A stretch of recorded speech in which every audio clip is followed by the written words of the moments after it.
Hey, welcome back, everybody, to another episode of the Still Curtain podcast. I'm your host, Tommy Jaggi, editor of StillCurtain.com. Joining me, as always, is co-host and contributor to Still Curtain, Shayne Kubas. Shayne, we're going to break down everything we know about the Steelers draft situation so far. That's the big topic. Obviously, the draft is, what do we have? How long out are we? Let's take a look. Week 15 days exactly. Just 2 weeks. Yeah, roughly 2 weeks away. A lot's going to happen here. We're going to get these 30 visits finalized, I would assume maybe by this time next week, and then we will be cruising from there. But we're going to give our thoughts on that. We're also going to do a live full first-round mock draft today, and it's going to be predictive. And so we're going to try to predict what every other team is going to do, and then we will see who could be available at pick 21 for the Pittsburgh Steelers. What do we do in that situation? We'd like your help for that. If you want to chime in when we get to that point, share your thoughts. We will share ours, obviously. We need to talk about some of the pre-draft visits coming up here today. So we'll start with that. We're going to also get to the Aaron Rodgers talk and talk a little Shedeur Sanders today as well. All right, so let's start off with the pre-draft visits that just came in today as of this recording on Wednesday. The Steelers, finally, this is one I know that you and I were both excited about. Waiting to see. They got the coveted Derek Harmon pre-draft visit. And if you're not familiar with Derek Harmon, former Michigan State defensive lineman, switched to Oregon, very, very impressive on film, just from his like a size athletic standpoint. Stands at 6'4.5", 313, over an 84-inch wingspan. Like, he looks the part of a guy who could potentially take over for Cam Hayward. He's in that Hayward to it type mold, but he's maybe even more athletic than those guys coming out, which is wild. But this one, Shayne, I've had my eye on Harmon since the college football season ended, basically, and especially after the Steelers allowed 299 yards in the playoff loss to the Baltimore Ravens.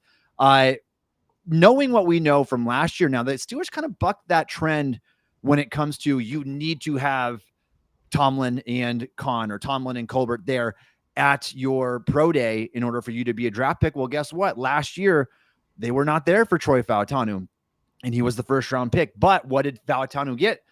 The coveted top 30 pre-draft visit. Now Derek Harmon has that, so we have to assume that he's in play at pick 21.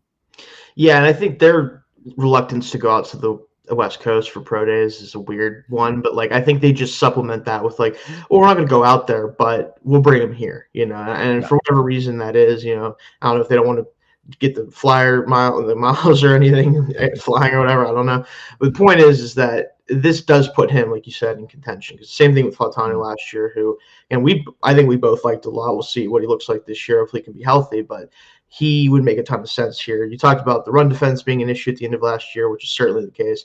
He is a good run defender, but I think what's changed with him and coming from Michigan State over to Oregon is dropped weights, kept enough of it to be a good run defender, but the pass rush potential as a guy that could be a do-it-all defensive tackle just makes him a really good fit for this team.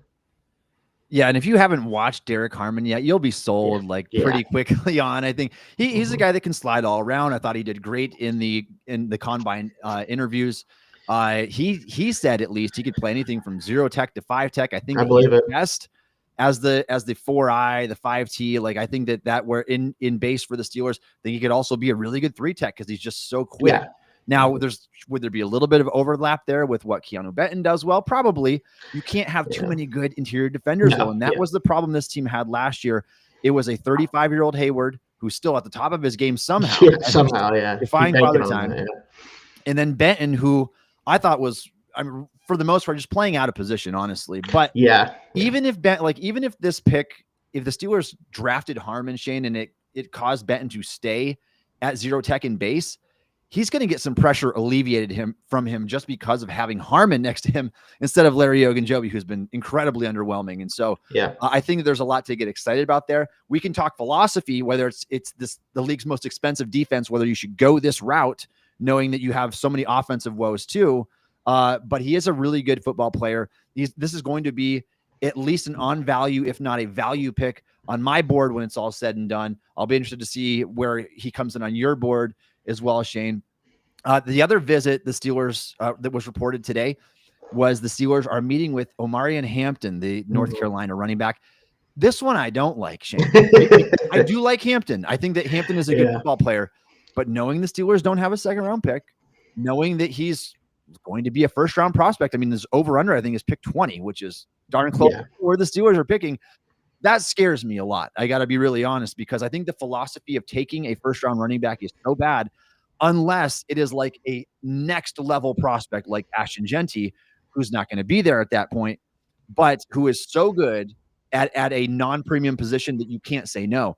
Hampton's not that guy to me. And I see a lot of similarities to, I hate to say this, but like a Rashard Mendenhall type, where you are athletic. I question your vision a little bit. I do think you're well-rounded overall. And I think that there's a chance in going to the right team, he could be worth that first round pick. For the Steelers, though, I'm a little bit worried about this visit, because it means he's probably in play in the first round for Pittsburgh. Yeah, I think he is. And I think there's two ways to look at this. One, you could look at and go, okay, this team cannot afford to take a running back in the first round with the other needs they have. And I think that's the right way to look at it. Like, you're kind of looking at it. The other way you could look at it is, at least if they do take this player, he's a much more palatable first-round running back than a Najee Harris type, even a guy that I liked. He's not necessarily the high upside running back that I think you want to take if you're going to take one at this spot. So I think I'm with you where I would be willing to take him about this high at the right team. But the Steelers, and I talk about this whenever I've done other like conversations about running backs in the first round, I think a running back in the first round is okay if you earn the right to take one. And I don't think the Steelers have done that. When I say earn the right, I mean do the work on the offensive line, have a quarterback in place that could have more value with a good running game. That's why Dallas, for example, I know their offensive line is going through some issues, but they have a quarterback they've shown whenever he has the weapons around him can be a fringe top 10, top 5 guy even in any given year. Steelers don't have that. Like they simply don't. So I don't think they've earned the right to take a running back, but it is certainly in play, especially for a team that wants to run the football the way they do. Yeah, Shane, and it's one thing if we're talking about like a trade back situation, and maybe that would be the case where it's like, well, we like 5 players on the board. We're going to move back to later in the first round, and then you take Hampton, you pick up an extra day 2 pick. Like that, I can much more get behind. That's a better way to do it if you're going to. Yeah, if you're going to do that. For sure. But the draft philosophy overall, it doesn't check out for me for a team that I don't think is close enough to being that contender right now. They don't even have their quarterback situation figured out. So a bit of a luxury there. But they're at least doing their homework on Hampton to see, because he could very well be in contention for that spot. They also met with Ollie Gordon today as well. And I'm the biggest Ollie Gordon fan. I thought his film from 2023 was better than his film from 2024. Yeah. It's just, I would like to get away from that kind of just bruising type of running back and get someone that's a little bit more dynamic. And I think their interest overall that they've expressed this offseason have leaned toward the more dynamic type of running back. Certainly so. Yeah. All right, Shane, let's move on. And I want to talk about the quarterback situation in general and a lot that's been happening, particularly over this past week. No news on the Aaron Rodgers front. And that's the no news might be the biggest news, honestly, because if this team does not have the Aaron Rodgers situation figured out by the NFL draft, that's 2 weeks from now, are they going to panic? Like, they've been doing their homework on guys. They brought in Jackson Dart for a visit. They brought in Tyler Shuck. Yep. They just recently brought in Shedeur Sanders for a pre-draft visit. And that was one that we were questioning because we're like, oh, do they like Dart a lot better than Sanders? Because they weren't at the Colorado showcase during that day. They were meeting with Jackson Dart at the facility. Well, now we know that they brought in Sanders for a pre-draft visit as well. So now that's a guy who could be in contention. Obviously, both you and I believe that Sanders is going to go earlier in the draft than that. I believe his over-under is 9, which makes sense right at the Saints there. But if he does slip there, and we'll talk about this maybe in our live mock too, there's a chance that he can have a bit of a slide here. The Steelers are at least doing their homework. And again, this is a team, I know it's a new front office now, but the previous front office traded a first, second, and third round pick to go get Devin Bush, an off-ball linebacker in the top 10. So if you like a quarterback enough, you move up for him. That's my philosophy with that. So we'll talk about him in a second there, but what do you make of the Rodgers situation overall? I know it's been really, really quiet. Do you think that something happens before the draft? And if not, do you think the Steelers panic and take a quarterback much earlier than they otherwise would? I think at this point, I kind of feel like it doesn't matter what Rodgers decides to do. I think they're looking to, if someone that they like enough is at the pick, whether it's 21 or maybe they wait till day 2 with their third round pick and take a developmental guy. I think they want to add a quarterback to this room that could be a starter at some point, whether, again, it's 21, 83, whatever it is. And I don't really know if Rodgers really factors into that decision because I don't think he's the quarterback beyond next year regardless, right? I don't think he necessarily is going to want to sign a 2-year deal. I don't even know if he knows if he wants to play this year at this point. We still don't know. So I think no matter what, you have to have a plan in place beyond this year. And if the quarterback they want is at 21, I think that that's what the pick's going to be. I just don't know if that's going to be the case, right? Like, that's the question, I think. He's brought in so many guys. Only, to me, Sanders is the only one who actually profiles as a potential first-round pick, but that doesn't mean that they believe that, right? If they think Milroe's worth 21, which we'll talk about him in a second, like, all those guys, I think, are in play almost regardless of what Rodgers does. Shayne, I'm going to go the other way on this, and I do think that it matters somewhat. Now, the Steelers are going to draft a quarterback no matter what. Like, I would be bored with the homework that they've done if they don't draft one. But if Rodgers signs, gives them that guarantee and signs beforehand, I think it does change their draft plans a little bit, because then they might be more content to say, we're going to get a quarterback on a rookie contract, not necessarily a future starter or anything. We can continue that search in 2026. And I think that they, for sure, if they don't do it this year, they're going to draft a quarterback by in the first round of next year's class. Most likely. But I heard Daniel Jeremiah talk about this on Up and Adams, and I kind of agree with the logic that he's coming by here. If the Steelers get Rodgers and they get him to commit to the Steelers before the draft, they might throw him a bone here and say, all right, maybe now we're looking at wide receiver potentially in the first round. I mean, the Steelers have shown interest in wide receivers as well. They have. Mika Ibuka is a guy that they could target. That's a name that Jeremiah mentioned. He even mentioned Ted McMillan. Like, he said that teams are all over the place on Ted. They are. I think Ted is gone. Yeah, I think so too. But that's one that keeps getting brought up. And I'm like, I'm not as high on him as I think some people are, but I still would certainly take him before 21 if I had the option to. So, if he's there, that's certainly an option too. But with Rodgers, it would be interesting to see them kind of appease him, but also make a pick that doesn't really make that little sense. Like, I think it makes plenty of sense, especially if Pickens isn't going to be on this team potentially after this year. So, yeah, for sure. And for what it's worth, Jeremiah does think that Rodgers is going to wind up on the Steelers. And so maybe they do look that direction. Just up on the site this morning, I wrote a big piece on Ted McMillan, comparing him to former Packers wide receiver and Rodgers, who had the best stretch of his career, Jordy Nelson. They're similar in a lot of ways. Check that out. I mean, it's a long shot to think that that's going to be what ultimately happens here. Right. But just the overall logic of saying, could Steelers sweeten the deal and say, Rodgers, you sign with us, knowing how desperate they are, we'll go out and we'll be sure to get you more receiver help early. And I mean, you probably are going to have George Pickens this year, I would assume. But that it gives you more flexibility if you wanted to trade him at that point, if you wanted to just let him ride out the last year of his contract. Because like we said, with DK Metcalf getting this deal, this $150 million deal, $30 million per year, I see zero scenarios where George Pickens is back, especially considering what the Steelers have dealt with in the first 3 years of George Pickens. It's just not going to happen. So it's a 1-year rental of Pickens. So anybody that says, oh, this is a luxury that they just can't afford, we have to look at the bigger picture here. Yes, if you're just looking at 2025, it is a luxury, no doubt. But if you're looking beyond the 2025 season, now you're going back to, we've got DK Metcalf. We have who knows what in Roman Wilson, who played 5 snaps as a rookie. We have Calvin Austin, who also has an expiring contract. He might not be on the roster after next year. So it's like, if you look beyond this season, you do need a receiver still, because Pickens is not going to be here unless they're willing to slap a franchise tag on him. And this team rarely does that, because you just can't move that money around. It's fully guaranteed for that season, and it's really going to confine their cap space. Worth noting. I want to shift it over to Jalen Milroe now, a potential quarterback in the draft. And what was so interesting, Shayne, Milroe has accepted an invite to the 2025 NFL draft. Now, what we know about that is last year, all of the players who were invited to the draft were picked in the first round. The year before that, it was Will Levis who sat there just twiddling his thumbs basically, and then falling out of the first round. I don't think the NFL wants that to happen again. And I'm not sure if Milroe accepts this invite unless he's pretty confident he's going to be a first round pick. By the sounds of it, there are multiple teams who wanted him to come to the draft. And so it makes you question, like, is this in play at 21? This is not, we were talking like 83 before and saying, if he's gone, he's gone. But if he's there at 83, we'll consider it. Now we have to talk about him potentially at 21, Shayne.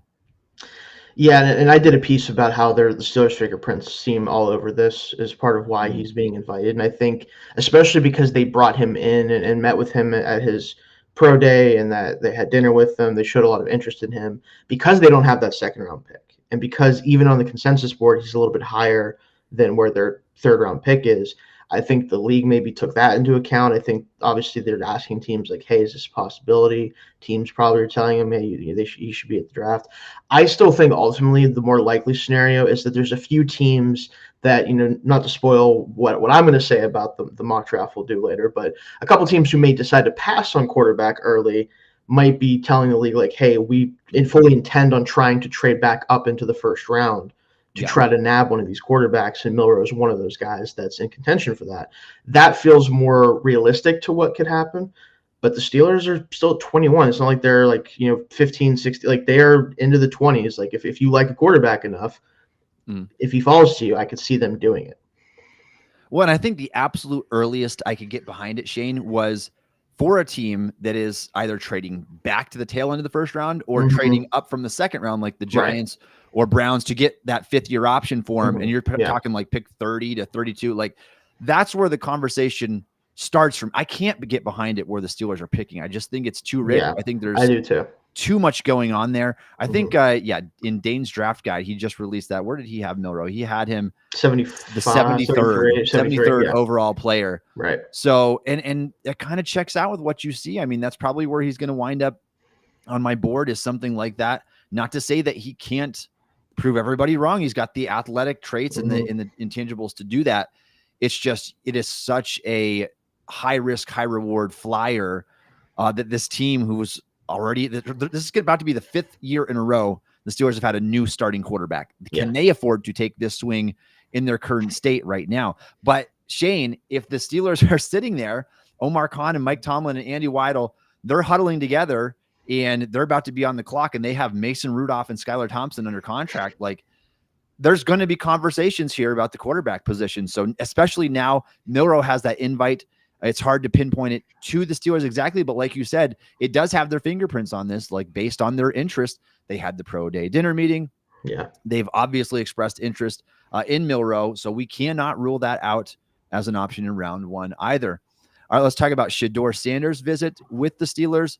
This one intrigues me more than the rest. Now, I don't think that Sanders is going to be here. I think that somebody takes a swing on him before this point. But if you think that Sanders is a franchise quarterback, I'm still on the fence about that. I think that he's pretty easily a top 2 quarterback in this class. Like, I don't think that there's a third that is in contention for that for me. He lacks some of the things that I like. He doesn't have prototype size. He doesn't have a prototype arm. He's a good scrambler, but not actually like a good athlete at the quarterback position who can take off and run. That's just not his game. He's more in the lines of like a Dak Prescott, like CJ Stroud maybe at his best. And even those guys might be a little bit toolsier coming out. Oh, yeah, definitely better arm talent, especially. Yeah, more arm talent for sure. Brock Purdy-esque a little bit in some ways. That's close. Somewhere between Purdy and Stroud is probably where Sanders is in terms of tools and talent. There's a lot to like about his game at the same time, and I do think that he helped turn a bad football program around. But is it good enough for Steelers to potentially move up a few spots? I mean, again, I bring it back to this because it does matter. If the Steelers were willing to trade up a handful of spots, 3 spots it was for Broderick Jones, 10 spots for Devin Bush. Again, we're looking at the old regime, Devin Bush, but Broderick Jones was not. That was Omar Khan and Andy Weidel that did that. If they were willing to trade up for an offensive tackle, how much more should they be willing to trade up for a team that doesn't have a quarterback if you believe that Sanders is a franchise quarterback? I mean, I think if they really believe in him, and to be fair, my comp for him is Teddy Bridgewater in terms of, I think, the caliber of player he could potentially be, which, Teddy at his best, like when he was starting to figure out with the Vikings and, some of those Saints and Panthers teams he was on, like he was a good player. Like he was a guy that you at least were confident could run your offense, could do some stuff. He was tough, like all that stuff. Right. I'm not trading up for my pick to take Teddy Bridgewater as much as I like them. Yeah. I just think the tools just aren't quite there enough where his upside to me falls outside of like the top 15 quarterbacks in the league. And I think to me, for my personal level of like willingness to take a quarterback in the first round, if I don't see a reasonable like pathway to becoming a top half of the league guy, I'm not taking you in the first round. So for me, I wouldn't. But for the Steelers, as far as how much they should trade up, like really whatever the amount costs, like that's the problem with quarterbacks is that the amount you have to pay to take them is kind of irrelevant if you like them enough. It doesn't really matter because the impact they're going to have on your team, if you think they're as good as you believe, supersedes any amount of draft capital you might give up to do so. So that's what it kind of comes down to, I think, for them. Yeah, no, I agree with that assessment overall. Curious to what anyone sees in Sanders as our Barley. I just see Kenny Pickett all over. There are some similarities there. I agree. I mean, both of them have very modest tools and traits. Sanders, though, I mean, I just think that he's for sure a better version of that type of player. I think that he's got the moxie that you need. I think he can stand tough in the pocket. Sometimes he bails out too early, but when you see him deliver a strike like 20 yards over the middle of the field and it's pinpoint accurate while he's getting hit, like that's the kind of stuff that translates to the next level. And I do think that he will be good at that kind of stuff in the NFL.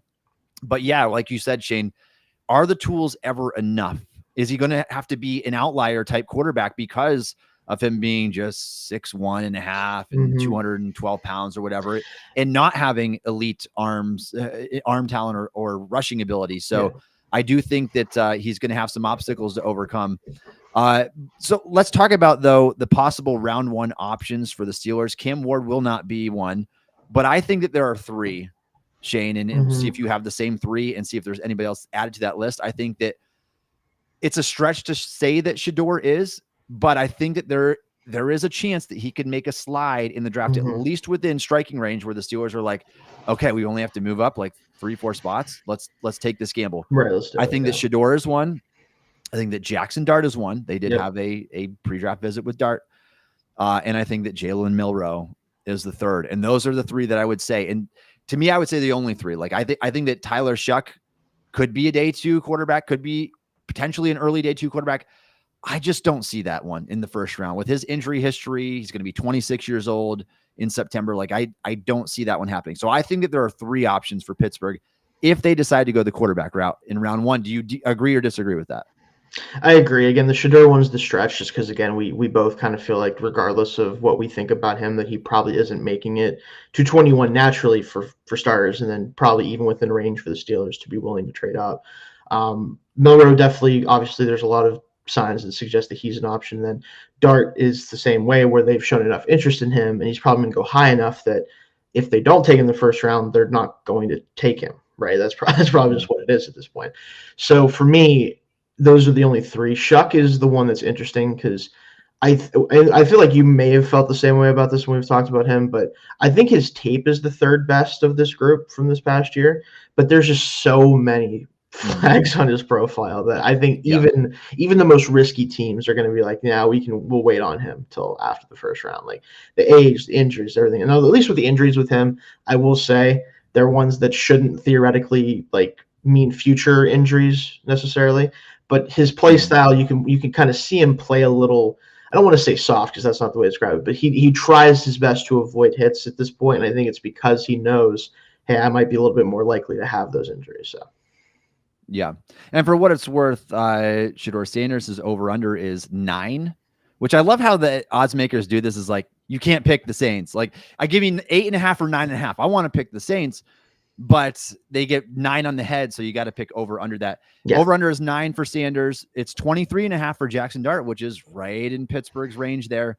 And for what it's worth, I mean, he's been mocked frequently. Yeah, I think he's the most mocked in the PFF mock draft from what I saw. Is the most mocked. Yeah, player. And what I think he was just mocked by Mel Kiper, right? Let's see. No, that was Harmon. There was another. The NFL.com I think had Jackson Dart in an article yesterday. Yeah, I think so. Yeah. So yeah, and then for Milroe, it's like you get the combine or the NFL draft invite. There's probably multiple teams looking at you in the back half of the first round somewhere. So those are the three options that I would say for the Steelers if they go that route. And again, I do think that it matters because I just can't see Aaron Rodgers getting on. Like, I think that's a presupposition before he signs with a team is like, now you guys aren't going to go and like blow a first round pick on a quarterback, right? Because I want something that's going to help us win right now. That, and not that he has control over that, but in a sense he does, because he might to some like, degree. well, we might do that. I don't know if that's going to be a selling point for him, but and that's why I do kind of agree with Jeremiah, what he said there. But I do think that those are the options if Rodgers doesn't sign with the team before then. All right. If you are a fan of the Pittsburgh Steelers and would like to support the Steel Curtain podcast, please consider subscribing to the Steel Curtain podcast on YouTube. We appreciate all of your support. All right. And we talked about, Marcus Motion and I talked about all the quarterbacks. We broke them down in detail on the Stacking the Box podcast just yesterday. If you want to check that out, please go over to Stacking the Box on YouTube, Fansided's YouTube channel. And Marcus and I will be live every Monday morning at 11:30 a.m. Breaking down general NFL. And this time of year, it's going to be the NFL draft stuff. So if you're interested in that, check out those shows live with us as well. Shayne, are you ready to conduct our full first round live mock draft? Yes, let me get it pulled up here for us. But yes, we will be doing a full first round mock, going through what we believe at this point, between the two of us, think is going to end up happening with the NFL draft. So that's going to be what this mock is for. I know last time we did kind of more like what we would do for the Steelers. Now we're just going to try to determine, okay, what could the board look like for the Steelers if we're going off of what we think is going to happen about 2 weeks out from the draft.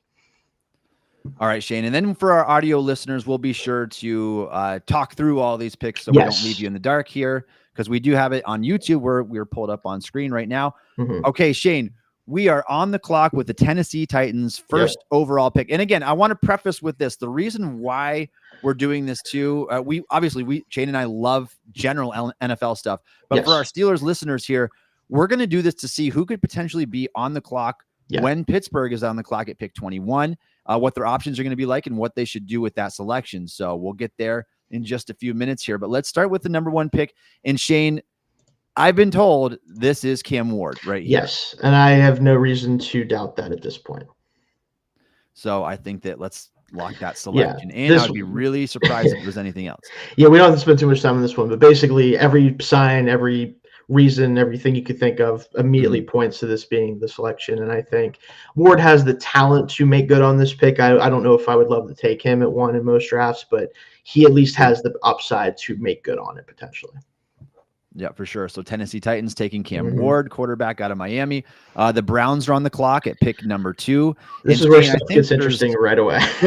To me, there are 3 directions they can go with this pick. It's either you take one of the uber elite players in this class like Travis Hunter, Abdul Carter, or they could take Shedeur Sanders here, which I don't think is the best value pick, but obviously they need a quarterback. And so give me your thoughts and I'll give you mine. I think for me, right off the bat, just from stuff I've heard recently, where I think Shedeur's stock is at right now, and especially you look at betting markets are weird with the draft because it's hard to know, but I do think this is going to be Travis Hunter. I think he presents the biggest need in terms outside of quarterback, obviously, but the quarterback position for them. Shedeur is probably not good enough, in my opinion. They also might feel the same way of he's probably not going to get us out of the rut that we're in at that position. Yeah. Why don't we take a truly generational player in the sense, especially just in terms of his ability to play 2 positions, but also how good he is at both of those positions. You could talk about Carter, obviously, too, to kind of create maybe the most fearsome edge rush duo in the league after a year or 2. But I think that is diminishing returns versus a guy who could potentially fill in at 2 spots for you. Yeah, I would hate for this to be the case, but I do believe I agree with you, Shayne. I think that Travis Hunter makes too much sense for the Browns. And I think that that's going to be the selection at the end of the day. My number 1 overall player in the class, I think he might be the best player that I've graded. And I've been doing this since 2015. He's really good. And either side of the ball, I would play him at wide receiver and I'd throw him some snaps at corner as well. But I just think he's just going to be valuable just wherever he is. Absolutely. Same here. All right, the New York Giants are on the clock now. Abdul Carter is the best overall player available. That one would seem to make sense as well. The Giants did sign Russell Wilson and Jameis Winston. So they can get away with delaying the quarterback, at least for a little bit, or even to the second round. Do you think that they would like Sanders enough here, or you think that they just go with the best player and take Carter? I think they're going to go Carter if this is the scenario that's presented to them. I think the thing with the quarterback situation is not even necessarily because they signed Winston and Wilson, but I think Mara, like, he has to sign off on a quarterback pick, especially with how tentative that relationship is. I don't know if he wants them to be the ones to take a quarterback this high in the draft. I think he would rather them have the opportunity to show that with a competent quarterback, whoever it ends up being ultimately, with a really good player like Carter, can they show him enough roster building wise and ability to coach on the field to warrant getting the opportunity to actually take like the next big swing quarterback? Like, that's what I think this is ultimately heading. And I think if you're doing that Carter is just too good of a player to pass up. I know you have Brian Burns. I know that Thibodeau is going to need a new deal. Thibodeau doesn't keep me from taking Carter, though. He simply doesn't. I feel like you might feel the same way. Yeah, I feel 100% the same way. Carter is a really, really good prospect. He's the best overall player left on the board. I would be tempted if I was running the Giants right now to take a player like Armand Membu, considering that Evan Neal's just been a turnstile right there. So, but I do think that Carter ends up being the selection if the draft unfolds the first two picks like that. Yeah, I think so too. Now we get into interesting territory with the Patriots. So, but what do you think on this one right off the bat? Yeah, I think so. It's between three players for me. I think that they could go Tet as early as this pick, Tet McMillan, wide receiver out of Arizona. They need receiver help for sure, but I think it's more likely to be one of the offensive tackles, Will Campbell or Armand Membu. I like Membu better than Campbell. I just think that I have fewer questions about him, and I think that he's a really good football player. So if I was running the Patriots, I'd take Membu. I'm not sure which one they are more interested in. It sounds like they could be interested in taking Will Campbell this high. What are your thoughts on this pick? So I do have Membu higher as well than Campbell for me, especially as a pure tackle. But I do think that it's Campbell for them. I think that that's who they would be targeting here. I think they could view him as left tackle, but even if they don't, I think that their offensive line is so just depleted at this point that they don't really care what position he ultimately plays. I think they just want to get a guy that has the athleticism, the talent level, the pedigree that he has in that room. And he just feels like a guy that the Patriots would love. He does feel like that type of player that has like the fire and the ability, the smarts at that position too. Not necessarily what I would do, obviously, like you said too, Tommy, but I think that's where I'd lean today if I was making a guess here. Yep, and I'm fine with locking that one in because I think that makes sense. It does, yeah, I think for sure. All right, and again, we're doing this as predictive as possible, not just what we would do, because we really want to see like who do we think is going to be available for the Steelers at pick 21. All right, we are on to pick 5, the Jacksonville Jaguars. A couple different directions they can go with this. I think that they would be tempted by Tet as well, even though they just took Brian Thomas. They could use another receiver to pair with him and to make sure, because I feel like Trevor Lawrence, like this is like a make or break season. Like you've got to have that breakout campaign now, even though he did get paid a lot of money. Mason Graham would make a ton of sense here too. I think that they would love to be able to have. I mean, it seems like they're drafting like very early defensive players all the time, and their defense remains bad. So, but I do think that Graham would make a lot of sense too. Yeah, I think if I had to guess today, between the smoke, we keep hearing about Tet and like how far his like projection is, depending on what team you're talking about. I think he probably doesn't go this early ultimately, even if you could justify it in some ways. To me, this feels like a pretty easy Mason Graham selection because James Gladstone, the new GM, is someone who's built through the trenches and helped do that with the Rams. You see what their defensive front's doing, what they had with Donald before that. Like I think that's a pillar of what he believes in. And I think even though I'm a little lower on Graham, he's not going to be in my top 10 players in this draft. He's going to be outside of that. He is a good enough player for them to justify taking at 5, considering how just the interior of that defensive line is just, you know, no offense to Armstead. He's not the same guy. Like, there's really no other difference makers there. I think Graham would be a guy that they would like a lot. I agree. So let's go ahead and lock in Mason Graham. Yeah. Pick number 5, and now we're on to pick number 6, the Las Vegas Raiders. I think it gets interesting again here. They need offensive weapon help for sure. And they can go a number of directions with this. Like, I don't know if they like Shedeur Sanders enough. In fact, I think from what I've heard, they may not. So if they don't like the quarterback enough here, and again, they did get Geno Smith, and so it's not a super big priority right now. They could put this off for another year or so. Ashton Jeanty makes a ton of sense right here. And he does. Yeah. I hesitate to slot running backs this early in the draft, but he's just he's a top 3 prospect in this class for me. It's Travis Hunter, it's Jeanty, and it's Abdul Carter. If you're not counting positional value, obviously, if you do count positional value, then there's an argument to be made whether you should be taking one this early. But I just think that Jeanty is better than any of the receivers in this class as a football player. I agree. I think and obviously we're doing this predictive. I do think a lot of signs are pointing that this is going to be Jeanty. I do. And, whether you agree with that or not, whether you think that they're ready to take a running back or not, I think Pete Carroll being there, he's not a young man. He may feel like it. He may say he is. He may act like it. But he's not a young man. This is not going to be a long-term thing for him. Geno's on a 2-year deal.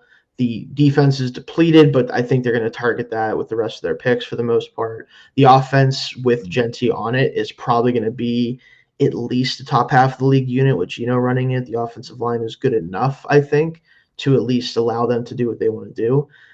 Even though I would hesitate to do it this early, I do think Jeanty is going to ultimately be the pick here if it's not like a corner or maybe Tet is a range here, but I still don't even know about that. So yeah, I know, and I even hesitate with the corner. Like, would they like a guy like Will Johnson enough to take him? I do, but in the draft? It's I don't. It seems the consensus from every draft analyst is that teams don't like him as much as they did.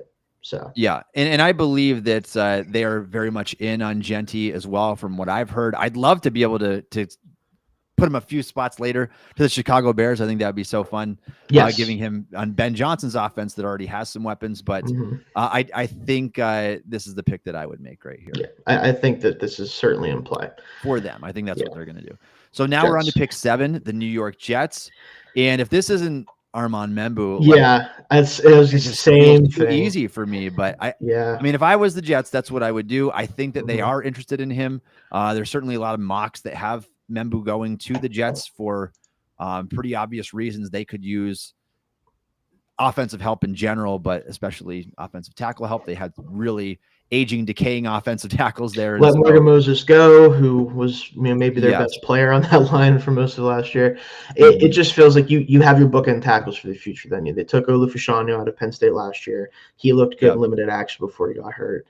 Like this, I think if you're going to have Fields work for the short term or whoever the quarterback is ultimately going to be on this team, you need to have the pass protection in place. And I think if Membou's the pick here, you have a really good shot of that being the case. So that was immediately my thought too, was Membou here. I think you set yourself up for future success. So when you draft a quarterback, and again, you've got Justin Fields right now, you don't necessarily have to. When that time comes, you're ready with your bookend tackles. Membou is the best player on my board that would be remaining at this point, and he comes at a premium position. I mean, you're talking about offensive tackle. These guys can play a long time. I think that this is one of the can't miss picks in the draft. I think this is like, if I had to lock one in outside of Ward, I might actually go all the way down to 7 before I lock one in more so. Travis Hunter too, maybe, obviously, but Carter and him might flip flop there. So Panthers at 8 here. It feels like a twitched up edge type of player is what they're going to go for here. There's a lot of smoke of Jalen Walker, who I'm personally lower on because I just don't know if I've seen enough of him as a true off-ball or edge rusher to really get a feel for him. But someone of that nature, I've even heard Jahad Campbell this early, which I like him a lot as a linebacker, but I can't quite get there as a top 10 pick. Where do you see kind of with the Panthers here? Yeah, I think based on what I've heard and where he's being talked about, Jalen Walker, because and I agree with you. I'm not the biggest Jalen Walker. I think there's so much projection that goes into that player. It's a lot. Like he's a great run and chase guy. I want to see him like be a true edge. And can you hold up there full time? Can you do it at a high level? I have my doubts about Walker. I do think he's a football player and he's a good football player overall. I just don't know if he's got a true position, but I know a lot of these draft experts do their boards like a predictive board, almost like where they think it's going to go. And all of them have Walker higher than I would have him as an actual prospect. So I do think there's a very good chance he can land with the Panthers at pick 8. Yeah, and I think that's ultimately where we'll go here. Again, it just feels like that's where it's trending. And even again, if I'm a little too cautious with how I view him to take him this high, I think that the Panthers and some other teams in this range are going to like him enough for him to go this early. So we'll go Walker here. I agree. I'm good with that. Yeah. Saints. So this is where interesting. This is where Shedeur starts to, for me at least, where I think he actually will start to be talked about. Now, doesn't mean it's going to be the Saints here, but I think that over-under of 9 makes a lot of sense. I think right now, with Carr there, they don't have to play Shedeur right away, but I think he's a guy that isn't like, it's weird with him too, because teams that have a quarterback in place and want one for the future, like the Raiders, I don't think Shedeur makes a lot of sense because I don't think he's a developmental quarterback. I think he kind of, not that he can't get better, but I don't think he is going to be getting better necessarily by sitting and waiting. It's going to be, figuring out how to play at the NFL level. So he's certainly in contention here. Any other names you want to throw out specifically for the Saints here? Well, I think if we look past this just for a second, Shayne, like if Shedeur doesn't go here, that's where that slide can start already. You're looking, the Bears aren't going to take him. The 49ers are going to pay Brock Purdy, which we've talked about several times on here. The Cowboys just paid Dak. The Dolphins potentially just because of Tua's health. The Colts probably won't this early on. Yeah, they seem to be. So like the slide could happen, but with that over-under being 9 on the head, with the Saints getting a new head coach in Kellen Moore, who, when he was a quarterback himself, didn't have great traits, and he did not. He's been able to get by without having quarterbacks that have had elite tools. This is also a dome team. They're going to play a lot of dome games. Like I think this is a really good landing spot for him. So I don't have a great second potential option. I think maybe a Tet McMillan, maybe a Matthew Golden. Like they could absolutely use receiver help, especially with Chris Olave's health. The concussions, man, scary. That's certainly on the board, and I would not put it past him to do that. It just feels like I think that Kellen Moore is going to want to get his own guy in there, and it feels like this is a guy that he could work with for sure. So having said all that, that's just my opinion, but would you go a different direction? If what do you think they're going to do here? I do. I think the tea leaves are starting to read that if Shedeur makes it out of the top 3, he doesn't make it past 9. That's what it feels like. And I think if he's going to go somewhere, the Saints, again, they do make some sense. I think that Carr being there will at least give them the opportunity to feel it out before they decide what to do with him. And realistically, like they're always in this weird mode of like, well, we're trying to win this year. And it's like, okay, but you're not going to. Like you're probably not going to. This at least gives them the opportunity to reset at quarterback and get off the Carr contract sooner rather than later. And then evaluate like, okay, what do we need to do to make this team playoff contenders again? So I think this is, if we're doing again predictive, I think this is where, especially without trades right now, I think Sanders has to kind of go here. So yeah, I agree. A new regime, they're going to want their quarterback and their style. So all right, now we are to the Bears and Ben Johnson's team now at pick number 10. And I think that Ashton Genty would have been perfect for this. This is what they would want. I mean, we saw what he was able to do with that running back duo there. The Lions just drafted running back in the first round 2 years ago, and Gibbs was awesome for them. But because he's not there any longer, where do your thoughts go now? Because they could go with a defensive lineman. They could go with a tight end like Tyler Warren just to get another weapon in there and just give Johnson just weapons galore. I mean, he's got receivers. They've drafted Roma Dunze. Now, where do they go from here? Do you have a thought? I think without Genty here, there's 3 names that come to mind, one of which has been talked about in this range. One that I think, and I haven't done my full evaluation of him, but I think is a very good player and is a position of need that probably won't go this high because of position of value. Yeah. And then a player that has some concerns about him, but also seems likely to go pretty high. So the player's Jahdae Barron, because I think he can fill in wherever they need in the secondary, which safety, like slot corner, wherever you want him to play. The other name being Malachi Starks as a true safety. and then Mike Green, the edge out of Marshall. I think it's very possible that Okay. outside of Walker, because of the fact that he is kind of that tweener player, so you kind of call him an edge, kind of call him a linebacker. I think Green will be like the third edge rusher off the board potentially. So one of those three is where I'd be leaning here.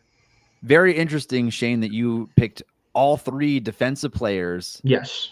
So, and I don't know. I mean, I'd have to talk to some Bears buddies of mine to see what they are thinking and where the tea leaves are pointing this team to, because it feels like Ben Johnson just came over. Are you going to want to do something that makes your offense more explosive than what it is right now? We just talked about how they drafted Roma Dunze in the first round last year, so it's probably unlikely they draft a receiver. They got DJ Moore there, but maybe I mean I don't think Tyler Warren is out of the question here, but I will go with that too, because their defense is going to be weaker overall. They got more holes to fill on that side of the ball. They did a good job filling their offensive line holes. Otherwise, we could have said like Tyler Booker or something here.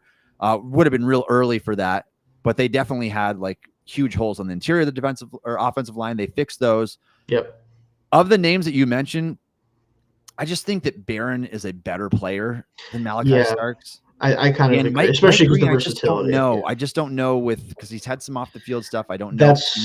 That's the question with the off the field stuff. If that would check out this early in the draft. Yeah. With the Bears, especially, actually, more now I think about it, I don't think that Green would be high for them, because they did shy away from a guy like Jalen Carter for the same, not the same reasons, but the same, like having off the field concerns. So probably of the names I mentioned, Barron. The other name you could throw out there that would make some sense to me, it's tough because the fact that, again, Cole Kmet is there, and you talked about him, right? Like Tyler Warren would be a fun add to this offense with Ben Johnson.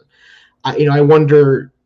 Cole Kmet isn't the guy that's going to keep me from drafting Tyler Warren, but also he is under contract. They're paying him a good amount of money. That's probably the offensive player that I'd be looking to add. I don't know if they want to add like a Tats or someone like that, kind of too much of same stuff as Dunze a little bit maybe. So, I'm good with either Barron or Warren here. I think would be the two. Let's go with Barron. I think that your reasoning makes a lot of sense. I think that Tyler Warren they could go with, but a bit of a luxury knowing that Kmet's under contract. Let's do that. All right. So we are at the 49ers, pick 11 in the draft. And where do you see them going here? I know they lost Gervarius Ward. And so maybe Will Johnson, this is Will Johnson's landing spot right here. Could use some offensive line help, some defensive line help. What do you think? I think as much as corner is a need, I think that position group is at least, it has enough players to feel like a starting unit right now. Yeah. The interior of the defensive line has absolutely nothing, like truly nothing. And I'm not saying that they need to take one purely because of the need, like if it doesn't line up, but I think it's going to be an interior defensive lineman. And the one that makes the most sense from like what they like, it's early for me for this player, but again, we're doing predictive, like what I've been hearing about a lot. Walter Nolan potentially fits that mold. I think obviously there's players that are, in my opinion, better at the interior defensive line. You could look at a Derek Harmon, but he's consistently mocked more in like the 20s and 30s.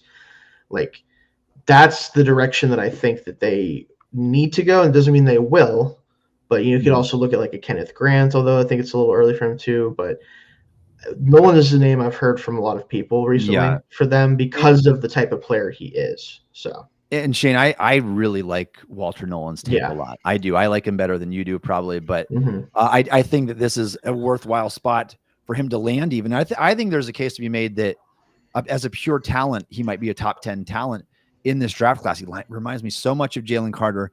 It's the off-field stuff that worries me a little bit with him from what we've heard so far.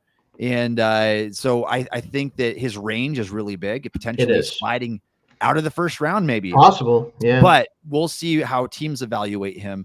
I do think that he's a really good player, incredibly strong for not being an overly big player, sub 300 pounds, but plays much stronger than that. And I do think that he would fit well on that defense. So I'm good with that selection here. Yeah. I think this is the top of his range. A little early, but yeah, it's the top of his range. And it's more so because I think they have such an overwhelming need. I think he's the type of defensive lineman that they like. That's ultimately where that comes from for me, even though I do have a couple guys higher. But I've heard enough of that where I'm like, okay, that does make a lot of sense. So I would go there. right. Cowboys. Oh man. I mean, Tet being on the board still is certainly very interesting. There's been a lot of smoke about Matthew Golden. Matthew Golden, they might like Matthew Golden more They than Tet. might. So now their over-unders have flopped, I think. I know. And Golden is like 10.5 and Tet's like 19. So yeah, it's interesting one. for sure. Now, so Golden is my receiver one, admittedly, but that doesn't mean that he is going to go the first receiver. I would be a little surprised still. But yeah. Well, I also think a guy like Michael Williams would make a lot of sense for them. They lost DeMarcus Lawrence. Mm-hmm. Similar build of players for sure. Yeah, and now with their new defense, they're really going to value those long and strong type of guys. So I think that I think it would probably be between Golden, Tets, and a Michael Williams. If I had to guess between those three guys, maybe they would take like a Calvin Banks. Feels like a little bit of a luxury. Though they could plug him basically anywhere they want on the offensive line, and maybe even use him as a tackle as well eventually. Maybe. So, I don't know. Do you have a direction that you're leaning here for that pick? I think if Tet makes it to 12, it's going to be between him and Golden, in my opinion. I think that they want to. They saw last year when CD was the only viable weapon, how much the offense just cratered. It wasn't just the lack of running game. Like, you need someone to take some attention away from CD to allow him to do what he does in the slot and outside. So I think one of those two makes a lot of sense. I still have a feeling that McMillan eventually does ultimately go ahead of Golden. I think that's what ultimately happens. So I'd probably lean McMillan here, even if maybe the Golden smoke is there. Okay. Yeah, I can get behind McMillan for this pick as well. I do think that it's possible. Now, Amari and Hampton feels a little bit rich here as well. He has been linked in connection with Dallas, but I think this makes just way more sense to take a very good receiver here. Yeah, I think unless it's Genty, I don't think running back happens for them personally. Yeah. So, but I would agree. Go McMillan and get him off the board here. Dolphins at 13, trenches and more trenches for me. This could very well be a Calvin Banks here. I think so. Interesting. Too. We're using PFF Simulator. I mean, I like Banks better than Simmons. I don't know. I think I would take Banks over Simmons because of the injury concerns and questions. I think Simmons tape pat last year before the injury makes me think he has a higher potential than Calvin is the thing. So I would still take Banks ahead of him, though, because I know more about what Banks is at this point. Yeah. Now we got this Mike McDaniel wide zone offense. I do think that Simmons would be a good fit probably for that. I think that Banks as well. Banks can get out and move. Yeah, he's a good athlete, so. I just think that I don't know. I'm guessing that Banks goes higher than Simmons in the draft. And if we're going to do a tackle, that would be the one that I think would slot in there. I think so, too, if we do tackle. The other name to think about here, I think, Kenneth Grant, potentially. Christian Wilkins being gone last year certainly did not make things easier for that defense. I'll say that much. I think, obviously, with Grant, he's got a higher potential even than him, but I think he has also a little bit more pass rush upside. So there is that. I think even Will Johnson comes in here, I think, for me, just because, again, the secondary was really banged up last year. It felt like they lost, Holland, who's a safety, but still that secondary needs. So I think Stark's probably a little bit too early for them. But I think it's one of the trench players. So whether it's a Grant or a Banks or a Johnson. So it's really kind of whatever you would prefer to do there. Yeah. What do you think is more productive there? And I 100% see why they would like a player like Grant. I would have them going with the full-time player instead of potentially a two-down player, at least early in his career. I think that McDaniel is going to want to get that off. Yes, especially with the Armstead retirement. It makes a lot of sense. So, all right, let's do. I would say let's lock him in there. Now we're on to the Colts. Tyler Warren. Yeah, that feels pretty easy. If he makes it there. Warren is still sitting there, and if Warren wasn't there, maybe Colston Loveland. But Loveland or someone like that. This feels pretty chalk if he makes it. It's been the case kind of for a long time now. Just tight end, you can slot it right in there.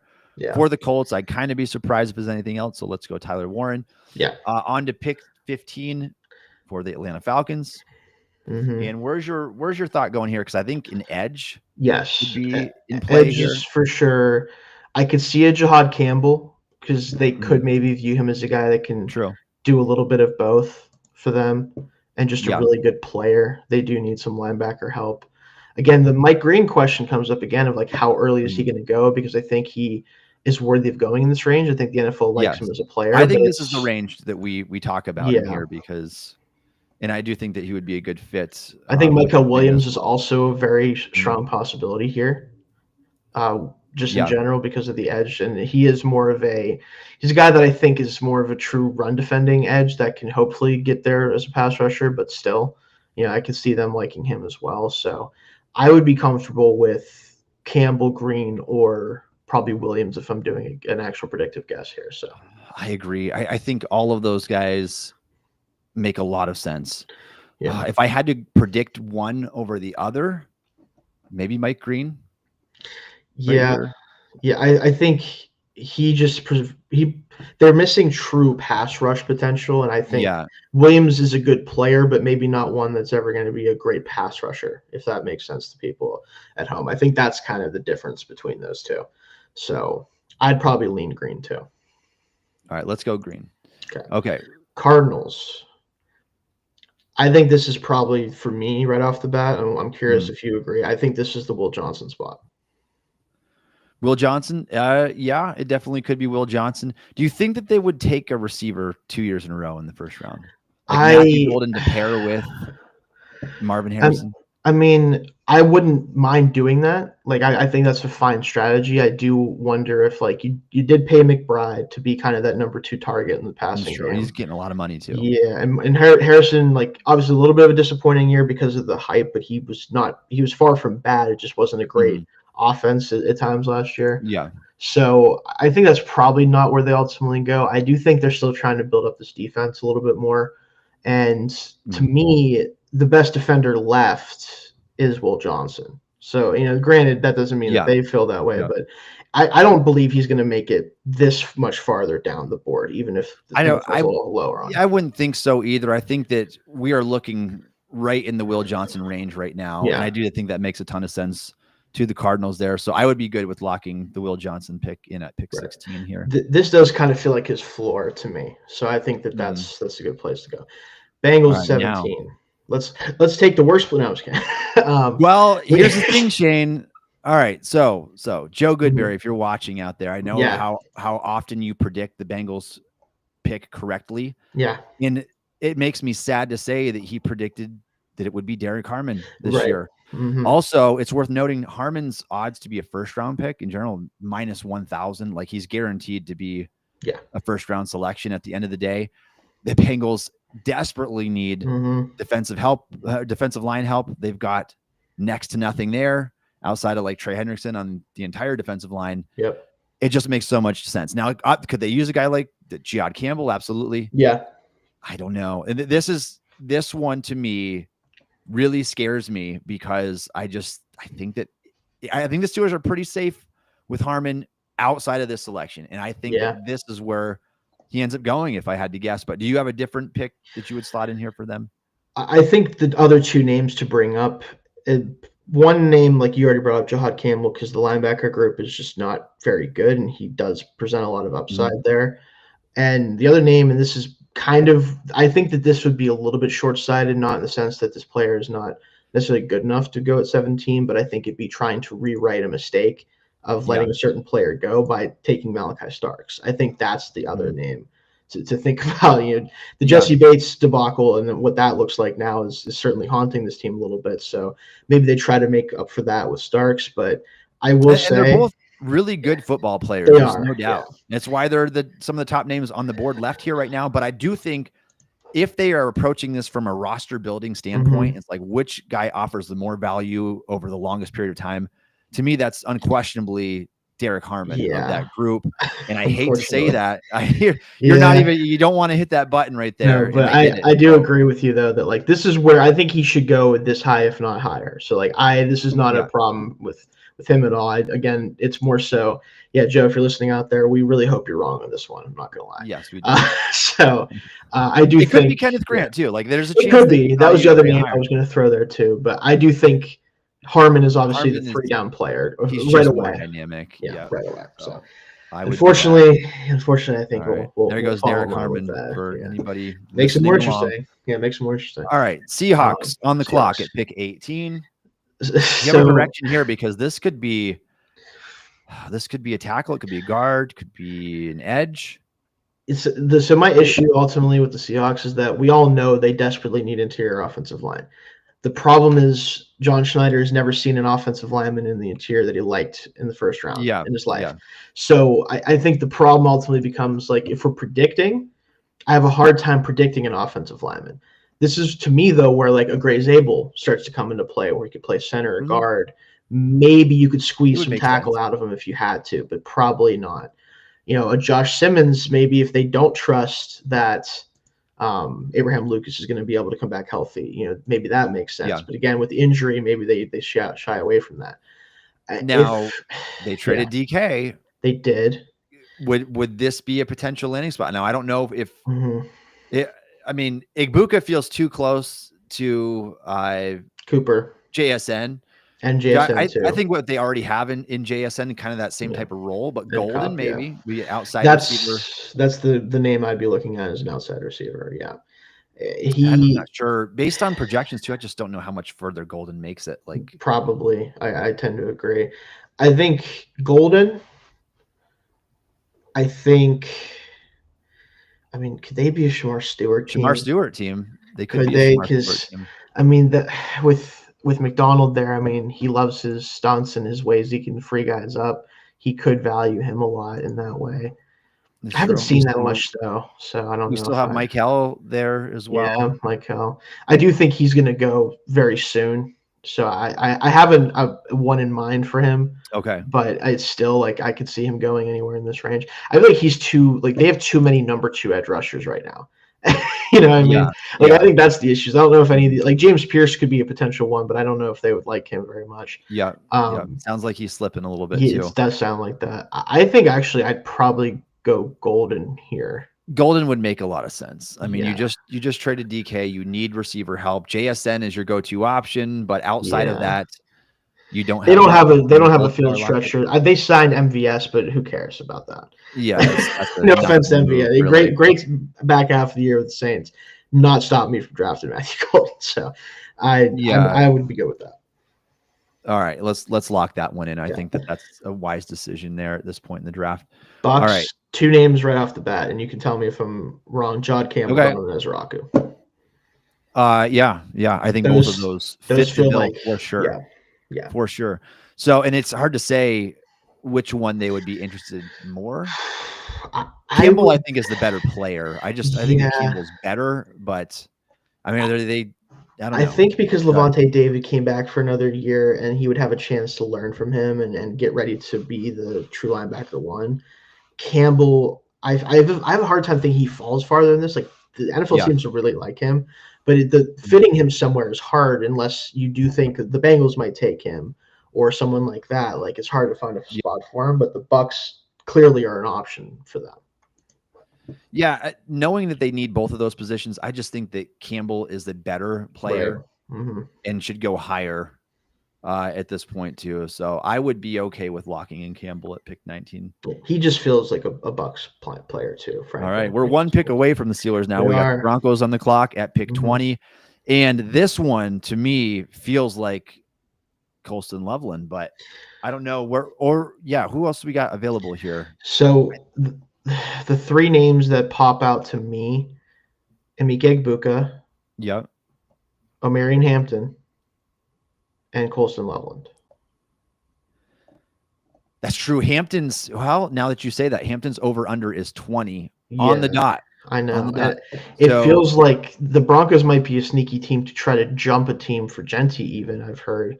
Like if he falls far enough. So I think running back is certainly. And if they're that intrigued by running back, maybe it's Hampton that's right here for this pick. So I would say Hampton or Loveland. I think that I could get behind Egbuka here too. These guys will be a little bit higher on my board, my overall draft board.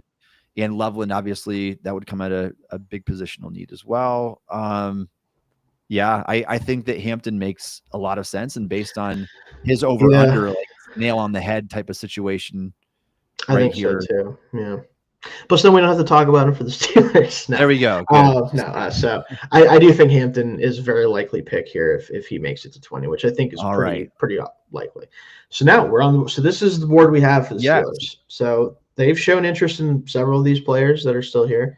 All right, let's name some off for our audio listeners. But we finally made it to Pittsburgh's pick. So here are the available options based on our predictive mock so far. Go ahead, Shayne. Malachi Starks is the best player on the board for PFF. Luther Burden III, Donovan Ezraku, Kenneth Grant, Josh Simmons, Emeka Egbuka, James Pierce Jr., not probably likely, Colson Loveland, Savone Revel, Michael Williams, Shamar Stewart, Trey Amos just recently was brought in. That's potentially an option. Those are kind of the big guys. Jaden Higgins is someone who could go this high. They brought him in as well. Those are the kind of the big name ones. Plus, of course, the quarterbacks outside of Shedeur Sanders and Cam Ward. So the Milrose, the World Darts, those guys. All right, so let's try to do this as predictive as possible here. We'll look at the names at the top of this list and see what we can come up with. Starks, no, I don't think that they would be willing to do that. I don't, I don't. I know you don't like him as much as I do, but I'd be really tempted to take Luther Burden right here for the Steelers. I think he's so dynamic after the catch. It's really possible. So now I don't know if they've expressed enough interest in him to do that. Kenneth Grant is standing out like a sore thumb right now. Yep. Like this team allowed almost 300 rushing yards in that playoff game. It would allow Benton to go back to 3 technique. You wouldn't have to play him. And in base, you can go back to like the 5T, 4I. You get a true 0 tech and then a 1 tech in passing situations and nickel. Grant would make so much sense here. Yeah. But would they take an Emeka Egbuka over a Kenneth Grant? Would they do something else at this pick? They might. I think so. Just so we're all aware of, like, especially the top 30 visit guys, right? As of right now, the only receiver that I think is potentially even in range for this pick that they've met with the top 30 visit is Jaden Higgins. So we'll throw that out there. I think as far as other guys they've met with, so this is a weird one for me, and I don't really see it happening, but they are meeting with Shamar Stewart. That's a weird one to me because, again, he slimmed down. Like that one. Yeah, but he slimmed down, so it's like he slimmed down. Is he going to play? But he proved like 285 again, or he was 281 at the Senior Bowl, and if he is willing to kind of go back the other direction, because he played 5 tech, he could play 4I, and so he could. He has the size to do it if he goes back up to that play size. So that's certainly an option. Trey Amos was a top. We got to mention too. Yeah, Amos would be that. That's a little rich for me. For me Amos too. Yeah, a little bit. Yeah, I wouldn't love that. We have to mention Michael here too. Yeah, I mean, the Steelers had a pro day dinner meeting with Michael Williams at Georgia. He plays that position like when that's what he did at Georgia. Yeah. It's he played a ton of the 4I and doing the 2 gapping, and he's already a really good run defender at 20 years old. Like he's a young football player.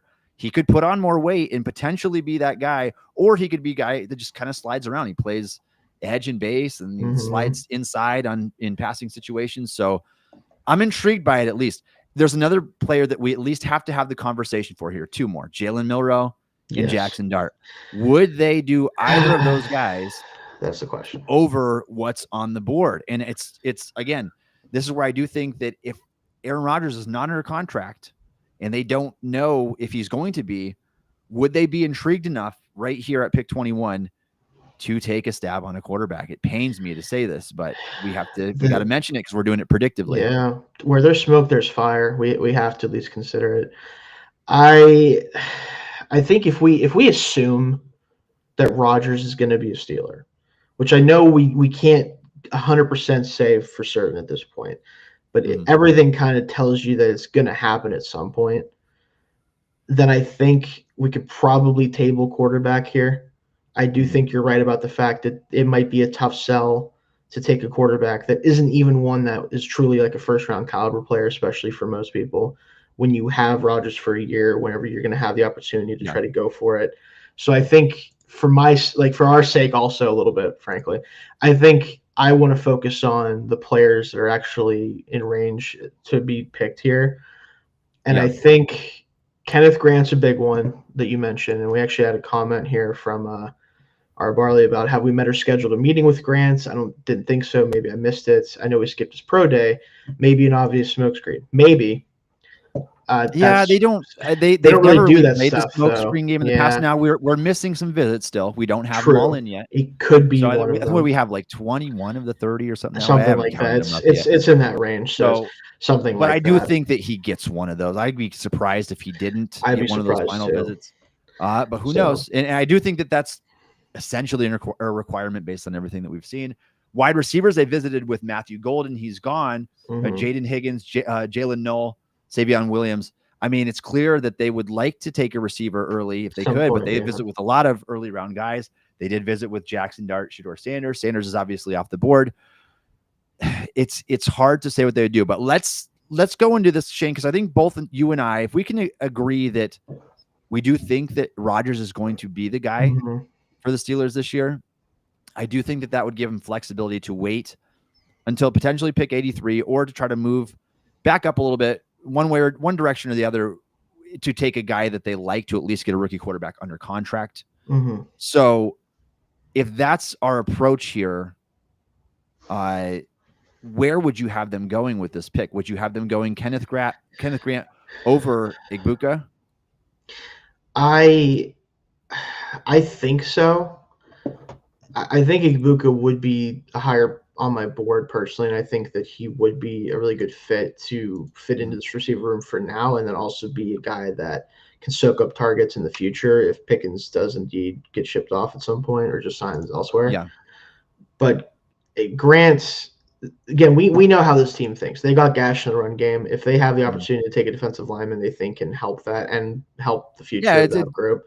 It's recency bias too. Like the most devastating thing that happened to them most recently was they got run on for 300 yards against the Ravens in the playoff loss. So that's going to be fresh in their mind still. I would be licking my chops for Luther Burden right now. I'm not going to lie. I know, but I just don't know how much interest they have in that. Yeah, I don't know because I haven't heard any smoke with that. And because if there was smoke there, I would believe it because again, he is that like I agree, and they're just design touch guy that can do some stuff. He has the ball skills to be like a deep threat at times too. Not that they need those guys at this point, but especially if Pickens is around. But I would believe it for sure. I don't think I've seen enough. And Grant, you could say the same thing as well. Yeah, like so I think it comes down to if we're being as honest as possible, Kenneth Grant, Emeka Egbuka, maybe Jackson Dart, maybe Jalen Milroe. And as much as I don't want it to be that case this year because we've done this before, anybody else from that list before we narrow this down and make our selection? I don't think so. I think the more I think about it, like if we're going with the Rodgers angle, I like he would to be a player. That would make a lot of sense because he also is a good enough player to justify taking here, but it also fits a role of like we've seen how much he like got to be at the right spot at the right time and this and that, and there's not a smarter receiver in the draft than Egbuka. Like I can see that making a lot of sense. Just one of the safest overall players in this draft. You play him inside, outside, scheme versatile, whatever you want him to do. He can block. I think that would be it would be a selling point for Rodgers for sure if they were able to appease their quarterback by doing something like this. I mean, not that you'd hate to think that that's the way they're going to operate and say, yeah, we're going to throw you a bone. But I also think that they really just are going to like him. I mean, he's an Ohio State guy. He embodies what it means to play the wide receiver position for the Pittsburgh Steelers, really. So I do think that is a very possible selection. So I would narrow it down between Grant and Egbuka. Probably the two most likely if the draft unfolded the way we predicted. I'm sad that Harmon's not here. Me too. That would be my pick. But I do think they need to start investing more heavily on offense. They already have the most expensive defense in the league. They need help there still on the defensive line. But I think that I can get behind Egbuka based on the Steelers had their brass at Ohio State's pro day. They did meet with him there. and it makes sense. So, let's do Igbuka here. And then all right, comment in the chat on the side Yeah. here if you would have taken somebody else or who you think the Steelers would have taken in that situation. Right. All right. Want to finish this one out real quick? Yeah, we can do that. Okay. So just so we have one out there, we could say, let's do it, and then people can look at who's left over in the second round. Why not? Jumping back and forth. Sure, but I think this would be a pretty easy Colson Loveland selection for the Chargers. They need a weapon, and I think that the familiarity there obviously makes sense. You could argue Grant too, but I think Loveland is a bigger need for them. I agree. Gray's able possibility, but Loveland, I like that pick. That's a good pick for them. Now, they need weapons. The Packers here, where I was going with it, is I feel like this could be the Mykel Williams team. This is such a Packers edge rusher. Oh, yeah. Like that's the type of guy they like. Yeah, and like whether it's him or like a Shamar Stewart or Nick Scorton, even like someone like. But I just feel like I don't want them to go edge. I think they have bigger needs. But I think that they would go edge, and I think Williams Stewart or Mykel makes a ton of sense. And maybe Stewart is too much like Rashawn Gary. I mean, that's probably a good thing, but Mykel, which of those two would you slot them? I would think they would like Williams because of the floor as a run defender too. I agree. So, I would do that. Probably go there. Vikings probably want to trade back. We're not trading in this. If we're not trading back, yeah. Is this where you start talking about Starks? Maybe. I think you could talk about Starks here. Yep. They spent a lot of money in the defensive interior, but it's not anything that's going to be long term. So you could look at like a Kenneth Grant. True. Defensive back in general still need could this be if a team is willing to take a chance on like a Savone Revel? Yeah. Maybe they're a team that does that. They have the freak athlete there then to pair with the guys they have. Probably one of those two. I would say so as well. Starks is a good player. I mean, he's a good player. Yeah. They could use somebody good in the secondary. They did lose Cam Bynum. I can't think of his name right now for some reason, but the safety has been there forever. Is 35 years old. Yeah, they lost Byron Murphy too. Well, Byron Murphy. No, they retained. They retained Byron Murphy, which is why Harrison might Smith not be as 100 years old. That's right. Harrison Smith is what I was thinking of. Yeah. So that's that would make. I think either a corner or safety would make sense. So yeah, I would say safety is probably a bigger need right now, and Starks is probably a better player than, especially when you factor in like the potential downside of Savone Revel, like probably would be the better player of those guys. Let's plug Starks in there. I think that you're just getting a good player in the secondary. They'll find ways to use them all over the place, especially in that defense. Yeah, Texas got to go offensive line. Their offensive line was so pitiful last year. I know it's a risk. Who's they're taking here? Josh Simmons. Do they just? Yeah, I think they would. Yeah, again, I think like Josh Connerly. If they're scared about Simmons' injuries, they could go with Connerly. But I think they got to take a shot.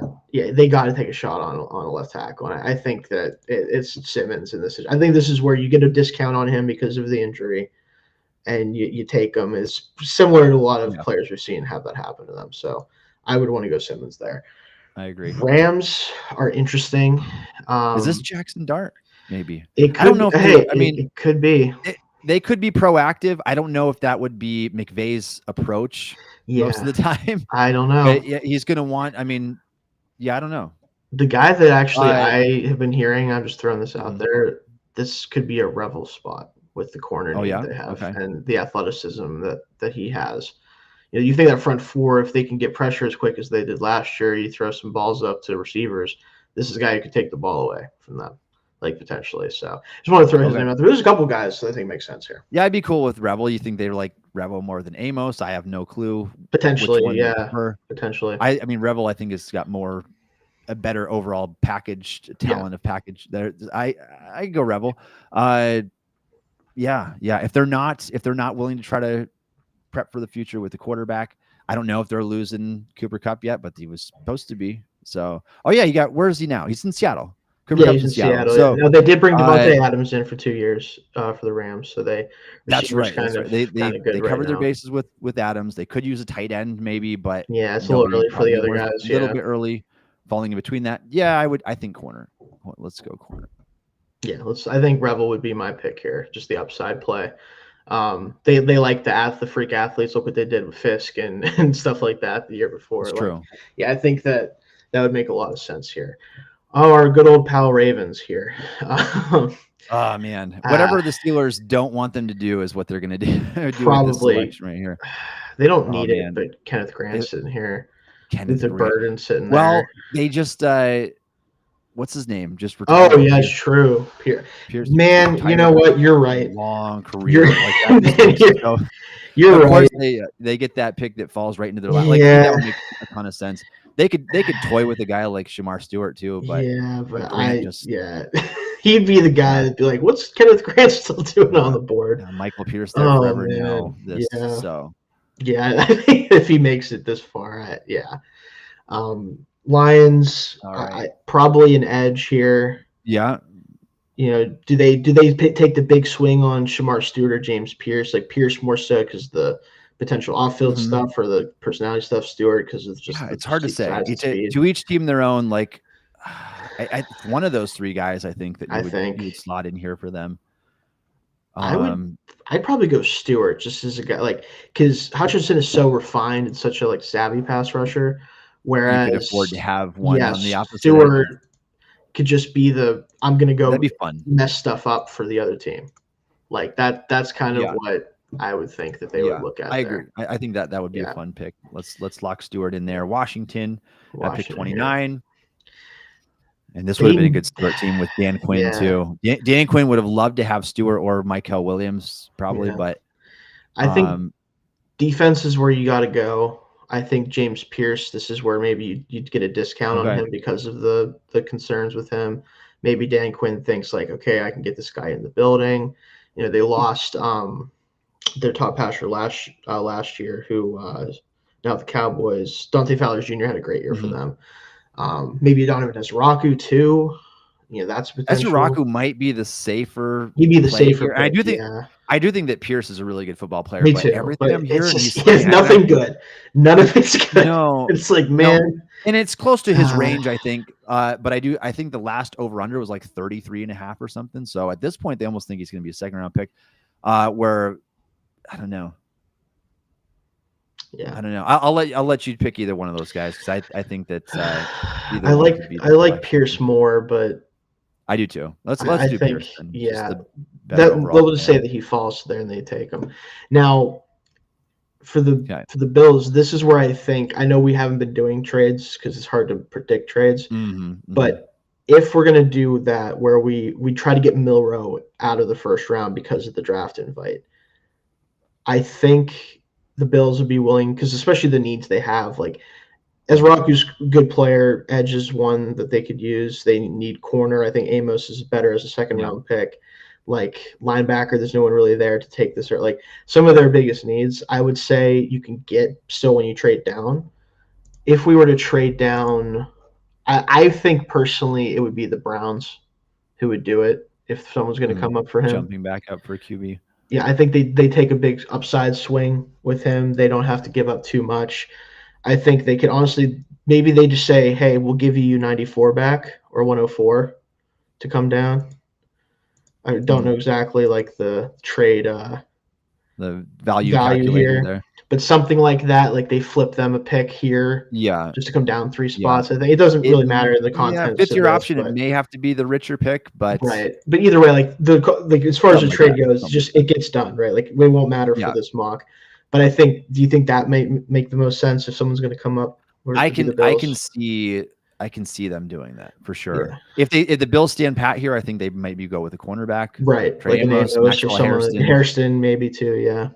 So they could definitely use help there. But yeah, I mean, for these purposes, if we think this is most likely that somebody's going to jump up here, I think we got to do it in some fashion just to get him off the board, because it does, again, like if he's getting invited, you got to hope he comes off. And I think Milroe with Stefanski would make a lot of sense, honestly. Be interesting for sure. At least it gives them a high upside, just lottery ticket, while they try to sort everything else out while Watson's still under contract, unfortunately for them. So we'll go Milroe here.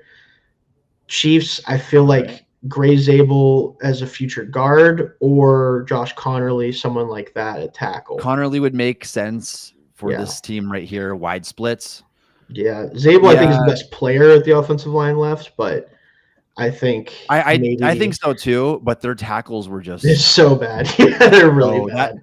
That Super Bowl performance was just the most pitiful tackle display I've seen in a long time. Bad. So, I think probably Connerly here. So if they've got that recency bias, then maybe they would do the tackle here as well. Yeah, I tend to agree. And then the Eagles. All right, and then you go ahead and give the Eagles the best player on the board because that's what they do. Luther Bird. So, probably here's the thing. I know the passing game is a little weird with them, and they kind of don't necessarily need a third receiver, but Burden would be a lot of fun. The only other name I want to throw out here, Donovan Ezraku is such an Eagles pass rusher. He's such an Eagles pass rusher. Could be. I think Howie probably goes the trenches player, realistically, or Gray Zabel. To play guard for them, maybe one of those two. Yeah. I know you like Burden. I like him enough, well within range to take him here, but I think that Howie, if we're predicting his mind, he's probably going trenches with one of these guys that fell down the board. Probably. But then when I say that, I think about the last two drafts where they drafted Quinion Mitchell, Cooper DeJean back-to-back picks, and the year before that was Jalen Carter and Nolan Smith. I'm like, it's legitimately like they draft so well that whoever's the best player on the board, that's who they take. But I can get on board with really any of those top three names there on the list. I think they all make some level of sense. But yeah, I think I might actually lean Zabel here. I have a feeling he's going to go in the first round somewhere, and it would be the Eagles to be like, oh, yeah, we'll take the North Dakota State offensive lineman, who they always seem to be good for some reason. Like, you know what I mean? That just feels like something Howie would do for sure. I think that's where I would land. Zabel. I can get behind Zabel there. Yeah. And that'll do it for us, guys. So we ended up with the Steelers. We ended up getting Emeka Egbuka, assuming Rodgers is signed and we don't reach on a quarterback. And, of course, Derek Harmon, who we would have loved, goes to the Bengals because, of course, he does. Any other thoughts you want to throw out there, Tommy? Yeah, no, I mean, it's the way that this unfolded, Shayne, we really had a hard time with pick 21 here. And my favorite option would have been trading back. And maybe the Steelers would look to do that a few spots because they only have 6 draft picks this year. They don't have a second rounder because of the DK trade. But I would have a hard time not wanting to trade back if Harmon's not there, if you're not willing to take a Luther Burden, who that's certainly in play if that happens. Yeah. So I think that it just made it challenging picking between a couple guys there that we like, just not like as much. Not ideal. Not the ideal pick, I think. But again, so there probably is a world where the actual draft unfolds better than what just happened for us right here. But we tried to make it predictive as possible. We're going to do at least one full 7-round mock, if not 2 predictive mocks before the draft here. And we'll try to get our final one out just before the draft, and we'll do that live. We go live on this show every Wednesday at 1:30 p.m. Eastern time. Also check out Josh Yortz's show live on the Steel Curtain podcast live on Mondays at 1:30 p.m. Eastern time. Thank you for joining us on the show today. You can follow Shayne on X at Shayne Kubas. You can follow me on X at Tommy Jaggi. You can download the Steel Curtain podcast wherever you get your podcasts. Also check us out on YouTube or ask Alexa to play the Steel Curtain Steelers podcast. And thanks again for listening to the Steel Curtain podcast.